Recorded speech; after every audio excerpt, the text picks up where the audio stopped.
On today's Wellness Report, the problem of childhood obesity in the surprising new way some physicians are tackling the problem. It's an issue that has been festering for decades, and it's only getting worse. From 1971 to 1974, the childhood obesity rate was just 5.2% among those aged 2 to 19.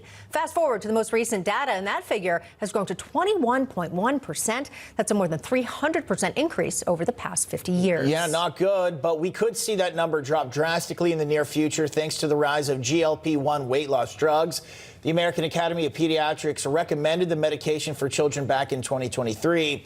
Well, following the release of the new guidelines, prescriptions for GLP-1 for weight management in ages 8 to 17 increased by 65% immediately and continued to inch up after. However, researchers from Harvard Medical School say that more studies need to be done about the safety of kids using these drugs. Okay, well, Health and Human Services Secretary Robert F. Kennedy Jr. has expressed a similar take, urging GLP-1 drugs to be used only as a last resort. The GLP-1 drugs, the GLP drugs, the class of drugs are miracle drugs. But I do not think they should be the first frontline intervention for 6-year-old kids, for whom they are currently. That is the standard of practice. Here with reaction, U.S. Medical Director at Zoe and board-certified gastroenterologist Dr. Will Bulsiewicz. Dr. Bulsiewicz, thank you so much for joining us here. As RFK Jr. said there, these are miracle drugs, and amongst adults, there have been so many other benefits in addition to weight loss that have been discovered. But what is your take on using them in kids? Do you agree that more studies need to be done first? Oh, there's no doubt that more studies need to be done, Kristen. Thank you so much for having me, by the way. These drugs, to call them miracle drugs, would be ignoring the side effects that these drugs can bring on. It would also be ignoring the fact that we have very little data in our kids. We've only been looking at them for about a year. We need to know what these drugs do before we commit an 8-year-old child to taking this drug for the rest of their life, which is effectively what we're doing. Because the problem is that once you stop these drugs, the weight all comes back. And so are we ready to commit people to decades of use? We don't really know what happens there. And I think more importantly, Kristen, the problem didn't start. I have to interrupt you. It's Katrina, doctor. I'm sorry, Katrina. Yeah. The problem is that this problem didn't start with semaglutide or the absence of semaglutide. This problem started with diet.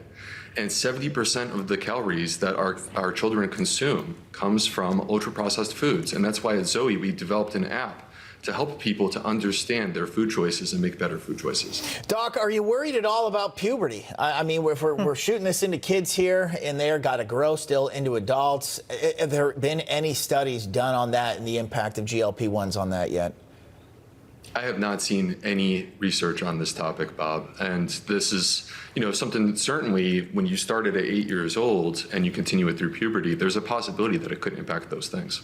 Yeah, very interesting. Again, I think more studies, of course, as you suggested, do need to be done. I want to get to this. A bit earlier this afternoon, White House Press Secretary Caroline Leavitt, during her press conference, she gave an update regarding President Trump's health. Listen. In recent weeks, President Trump noted mild swelling in his lower legs. This concern was thoroughly evaluated by the White House medical unit. The president underwent a comprehensive examination and revealed chronic venous insufficiency, a benign and common condition, particularly in individuals over the age of 70.